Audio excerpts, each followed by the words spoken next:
So I'm Brian Holinka. I'm a senior game designer on World of Warcraft, and we're at PAX East to talk about Warlords of Draenor.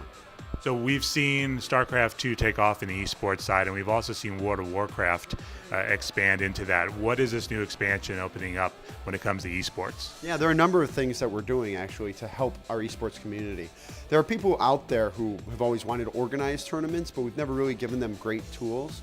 Most of the tournaments that are run on a separate realm called the tournament arena realm, and people have to work and coordinate with our esports department to get access to it. Now what we're adding to the game is one thing called tournament gear, which any player can purchase and they can wear it. And when a war game is set to tournament rules, that gear will be effective. So this gear isn't usable out in the world, but it is usable in these particular war games. So that means any player can just create a character at max level and they have the right gear to play in the game. Gear won't be a factor, it's an even threshold. Another exciting thing we're doing is something called a spectator match. So players can use a command to invite a spectator match. So let's say I'm a tournament organizer. I will have two teams and I'll send a spectator match invite to each of them.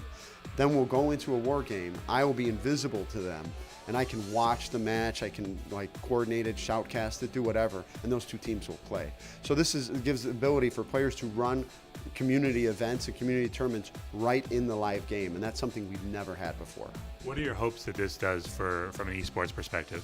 Well, I think my opinion is I just think there's a part of our community that really rallies around that idea.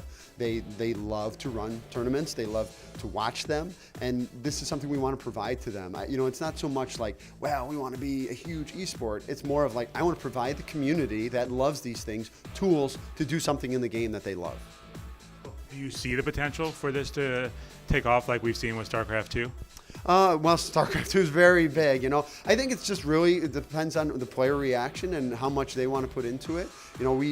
From my standpoint, it's all about what players really want to do and enjoy. I think this could also, be a thing that they do with Battlegrounds as well. So we may see that take off too. I think there's a lot of presentation challenges that WoW has to overcome to become a really big esport. But what's most important to me is just that players who are at the very high end, and they love tournament play, and that's how they love to play the game, they have the tools to do it.